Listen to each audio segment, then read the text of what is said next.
ஆகவே ஏற்கனவே உங்களுடைய அரசினுடைய பதவியேற்பு விழாவில் நடந்த அந்த சம்பவம், அந்த தவறு மீண்டும் இந்த பேரவையில் நடப்பதற்கு நீங்க அனுமதிக்க கூடாது. நாங்கள் அனுமதிக்க மாட்டோம். பேரவையில் மட்டுமல்ல, தமிழ்நாட்டில் நடக்கக்கூடிய எந்த நிகழ்ச்சியாக இருந்தாலும் சரி, அரசு நிகழ்ச்சியாக இருந்தாலும் சரி, எந்த நிகழ்ச்சியாக இருந்தாலும் சரி, தமிழ்த்தாய் வாழ்த்து என்றைக்கும் 2வது இடத்திற்கு நாம தள்ளி போக விடக்கூடாது. இந்த அரசு அதற்கு அனுமதிக்க கூடாது என்று நான் இங்கே கேட்டுக்கொள்கின்றேன். ரொம்ப விழிப்போடு இருந்து நம்முடைய உரிமையை, மரபை பாதுகாக்கணும்னு உங்களை எல்லாம் வலியுறுத்தி நான் கேட்டுக்கொள்கின்றேன். அன்பு பேரவைத் தலைவர் அவர்களே, வண்டிக்கு பிரேக் எப்படியோ, ஒரு காலைக்கு மூக்கனாங்கயிறு எப்படியோ, அப்படிதான் ஆளுங்கட்சிக்கு எதிர்கட்சி அப்படின்னு பேரறிஞர் அண்ணா அவர்கள் நமக்கு சொல்லியிருக்கிறார். ஆகவே பேரறிஞர் அண்ணா சொன்ன வழியில ஆளுங்கட்சியினுடைய செயல்பாட்டை உற்று நோக்கி உங்களுடைய நிறைகளை, குறைகளை சுட்டு காட்டுகின்ற ஒரு ஆக்கப்பூர்வமான எதிர்கட்சியாக நாங்கள் நிச்சயமாக செயல்படுவோம். இந்த அவைக்கு புதியவங்க, ஃபர்ஸ்ட் டைம் எம்எல்ஏஸ் நிறைய பேர் வந்திருக்கிறீங்க, அதுல மிகுந்த மகிழ்ச்சி. அதே போல ரொம்ப வருடங்களுக்கு பிறகு நிறைய பெண் சட்டமன்ற உறுப்பினர்கள் இங்க இடம்பெற்றிருக்கிறீங்க, அதுல எங்களுக்கு கூடுதல் மகிழ்ச்சி. அத்தனை பேருக்கும் மீண்டும் என்னுடைய வாழ்த்துக்கள்.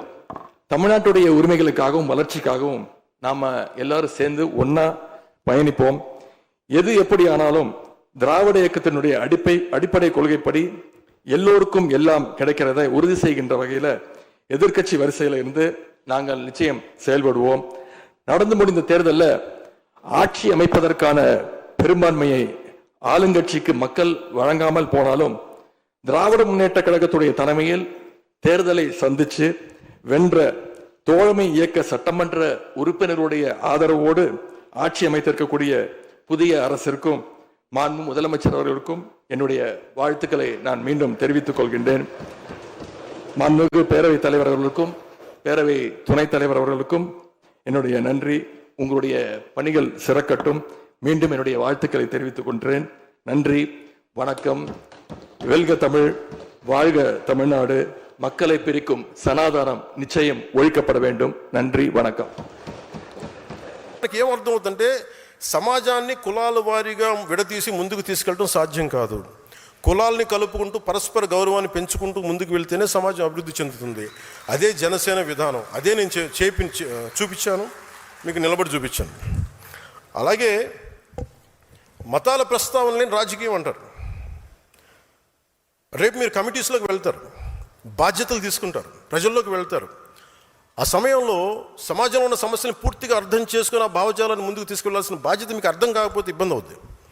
మనం స్పష్టంగా చెప్పాల్సింది ఒకటే, ఎవరు దైవాన్ని వాళ్ళు ఆరాధించండి, మీ దేవుని మీరు ఆరాధించండి. మీరు ఇస్లాం అయితే ఇస్లాంని ఆరాధించండి, మీ ఎవరి ధర్మాన్ని వారు పాటించండి. కానీ మిగతా మతాలకు గౌరవం ఇవ్వండి. ఇఫ్ యు ఆర్ హిందూ, మీరు బాగా మీరు ఆరాధించుకోండి. ఇస్లాం గౌరవం ఇవ్వండి, క్రిస్టియానిటీ గౌరవం ఇవ్వండి, జైనిజం గౌరవం, ఏదైనా దానికైనా గౌరవం ఇవ్వండి. కానీ అలా గౌరవించుకున్న మత ఘర్షణకు అవకాశం ఉండదు. అది నిజమైన సెక్యులర్ భావన. అది మతాల ప్రస్తావన లేని సమాజానికి అది పునాది అవుద్ది. అంతేగాని నాకు చిరాకైంది ఏంటంటే అపీస్మెంట్ పాలిటిక్స్. నేను ఒక క్యాప్ పెట్టుకొని నేను ఇలా మాట్లాడితే నాకు ముస్లిం సోదరులు ఓటేస్తాను, నేను నమ్మను. నేను బేసి ఎందుకంటే అసలు అత్తిసేద్దాం అంటే ఈరోజు మనకి షాన్వాజ్ అనే ఒక ఆడబిడ్డ మన ఎక్కడ రాయలసీమ నుంచి ఎక్కడ కర్నూలు నుంచో ఉమాన్లో చిక్కుకుపోతే ఆవిడే హిందూ కాదే. ఆవిడ హింసించింది కూడా అక్కడ లోకల్లో ఉండే ముస్లిం బిజినెస్ మ్యానే. మన అలాంటి లేదు మన సమాజంలో, మనం అలా చూపించాం. అందుకని ఈ అపీస్మెంట్ పాలిటిక్స్ అనేది జనసేన తీసుకోదు. ఒక తప్పును తప్పుగానే చెప్తుంది. ఒక హిందూ చేయండి, ముస్లిం చేయండి, క్రిస్టియన్ చేయండి, మీరు ఒక తప్పుని మీరు ఖచ్చితంగా ఈ తప్పుని చెప్పకపోతే తప్పు చేసిన వాళ్ళు అవుతారు. అందుకని appeasement politics is a big no for Janasena. నువ్వు నీ పరిమితుల్లో ఉండు, నేను నా పరిమితుల్లో ఉంటా. నాకు ఇష్టమైతే నేను ఈ మతాన్ని అర్థం చేసుకుంటాను, స్వీకరిస్తా. కానీ బలవంతంగా మార్చే హక్కు ఎవరికి లేదు. డబ్బులు ఇచ్చి మోసం చేసి బలహీనతలను ఉపయోగించుకొని మత మార్పిడులు సరైనది కాదు. ప్రతి వ్యక్తికి తన ధర్మం గొప్పదే, దాన్ని నేను ఎక్కడా కాదనడం లేదు. ఈ దేశం అన్ని మతాలని గౌరవించే సంస్కృతితో ఎదిగింది. పర్షియన్లు ఈ దేశంకి వచ్చినప్పుడు మీరు ఎలా ఉంటారు, మీరు బయట వాళ్ళు అంటే మేము పాలలో పంచదారలో కలిసిపోతాం. ఎలా ఉంటారంటే ఆయన పాలు తెమ్మని చెప్పి చిన్న పంచదార వేసి ఇలా కలిసిపోతాం. మరింత రుచి ఎక్కువ బాగుంటుంది మాతో ఉంటుంటే, మేము ఎక్కువ కలిసిపోయే వ్యక్తులం తప్ప మేము విడిగా ఉండే వ్యక్తులం కాదని చెప్పారు. ఈ దేశాన్ని మరింత మధురంగా చేస్తామని చెప్పారు. అందుకే ఈ దేశం వారిని ఆదరించింది. శ్రీకృష్ణదేవరాయల కాలంలో అరబ్ వ్యాపారులు గుర్రాలు అమ్మడానికి వచ్చి మాకు ప్రార్థనా స్థలం లేదు అని అడిగితే ఆయన మస్జిదులు నిర్మించి ప్రార్థనలు చేసుకునే అవకాశం కల్పించారు. ఎందుకంటే ఈ దేశ సంస్కృతికి ఇన్సెక్యూరిటీ, అభద్రతా భావం లేదు. ఈ దేశం ఎప్పుడు ఇతర మతాలకి భయపడదు, మీ ధర్మాన్ని మీరు పాటించండి అని స్థానం ఇచ్చే మహోన్నత సనాతన ధర్మం ఇది. కానీ ఆ సహనాన్ని బలహీనతగా భావించి ఆ సంస్కృతిని మేము చంపేస్తాం, ఆ సనాతన ధర్మాన్ని నలిపేస్తాం, నశింపజేస్తాం అంటే అది మీరు ఈ నేల స్వభావాన్ని అర్థం చేసుకోకపోవటమే. ఎన్నికల సమయంలో కొంతమంది బొట్లు పెట్టుకుని ఆలయాలు తిరుగుతారు. సనాతన ధర్మంపై దాడులు జరిగినప్పుడు మటుకు మేము సనాతన ధర్మాన్ని నిర్మూలిస్తామని బహిరంగ మాట్లాడతారు. ఎవరైనా అంటే మీరు ఎన్నికల సమయంలో అసలు ఒక్కరు మాట్లాడరు, అప్పుడు మాట్లాడరు సనాతన ధర్మం గురించి, ఎందుకంటే ఓట్లు పోతాయి. అయిపోగానే మొత్తం పదవుల్లోకి వెళ్ళిపోయి అసెంబ్లీలోకి వెళ్ళగానే ఇప్పుడు మాట్లాడతారు మళ్ళీ. లేదు, సనాతన ధర్మం అనేది వేల ఏళ్ల నాగరికత. అది హిందూ సనాతన ధర్మ is a self correcting mechanism. ఇది ఒకడు స్థాపించింది కాదు, ఒక వ్యక్తి స్థాపించింది కాదు, ఇది అనాదిగా జరుగుతుంది. It has a self correcting దాంట్లో తప్పులు ఉన్నాయి, తప్పులు కరెక్ట్ చేసుకుంటూ వెళ్తుంది. అంతేగాని కూర్చోబెట్టి గిరిగీసుకుని ఇంతే అని చెప్పి ఒక ఫిక్స్డ్ రూల్ లేదు. అందువల్ల సనాతన ధర్మాన్ని మీరు నశింప చేయలేరు. అంటే ఇది ఈ సందర్భాన్ని పెట్టుకొని అంటే మీకు ఎందుకు చెప్తున్నానంటే, ఇది మీరు అందరూ అనుకుంటారు కదా నేను ఎందుకు ఇంత బలంగా మాట్లాడతానని. అంటే ఈ సందర్భాన్ని నేను పురస్కరణ అర్థం చేసుకొని మీకు తెలియజేస్తాను.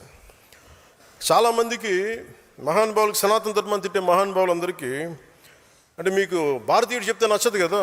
ఎక్కడో జర్మనీలో ఉండే ఒక ప్రొఫెసర్లో లేదంటే కూర్చోబెట్టి అక్కడ కూర్చొని ఒక షోపెన్ హావర్ లాంటి ఒక జర్మన్ ఫిలాసఫర్ చెప్తే మీకు అర్థం అవుతుంది. కనీసం సనాతన ధర్మం గురించి ఆయన ఏం చెప్పారు మీకు తెలియజేస్తాను. అంటే ఆయన అన్న మాట చెప్పండి, the fruit of the highest Vedas, the fruit of the highest human knowledge and wisdom, the kernel of which has finally come to us in the Upanishads and as the greatest gift to the 19th century. అలాగే ఇది నేను తర్వాత tweet చేస్తాను, లేదంటే మన శతజ్ఞులు పెడతాను. కానీ but ఇక్కడ నేను చెప్పదలుచుకుంది ఏంటంటే, విదేశాల నుంచి, ఐరోపా ఖండం నుంచి ఇక్కడికి వచ్చి ఇక్కడ సమాజాన్ని మార్చాలనుకునే వాళ్ళకి ఏం జరుగుతుందని చెప్పడానికి ఆయన చెప్పింది ఏంటంటే, మీరు ఇక్కడికి వచ్చి మీరు ఈ మతాన్ని నిర్మూలింపు చేద్దాం అనుకునే వాళ్ళు ఎలాంటిదంటే, it is just the same as if we fired a bullet at a cliff. In India our religions will never at any time take root. The ancient wisdom of the human race will not be supplanted by the events happened elsewhere. On the contrary, Indian wisdom flows back to Europe and will produce a fundamental change in our knowledge and thought. అంటే మీరు భారతదేశాన్ని మార్చేద్దామని చెప్పి మన భావజాలంతో పెడితే అది మనల్ని ఎలాంటిదంటే ఒక హిమాలయ శిఖరాన్ని చిన్నపాటి తుపాకీతో కొట్టినట్టు. దానికి ఏమవుతుంది, దాని గ్రాండియర్ ముందు, దాని మ్యాగ్నానిటీ ముందు. అది ఏమి అవ్వకపోగా, అది మనల్ని మార్చకపోగా, అది మన భావాల్ని మార్చేస్తుంది. ఇది షోపెన్ హావర్ చెప్పింది. ఇది సనాతన ధర్మాన్ని విమర్శించే వాళ్ళందరికీ మీరు ఒకసారి ఈ పుస్తకాలు చదివితే, ఇలాంటి పుస్తకాలు చదివితే ఇలాంటి పిచ్చి మాటలు మీరు మాట్లాడరు.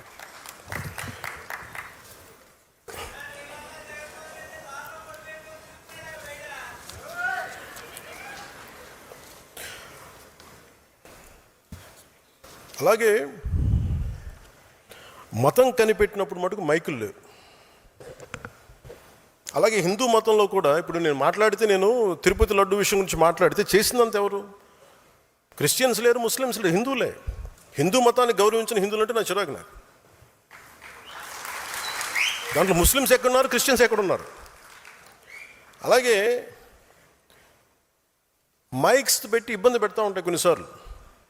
మన కాకినాడలో కూడా చూస్తూ ఉంటే వినాయక చవితికి పాటలు ఏంటనుకుంటున్నారు, నవ్వుతా. వినాయకుడి పాటలు పెట్టట్లా, అబ్బని తీయని దెబ్బ ఇలాంటి పాటలు పెడుతున్నారు.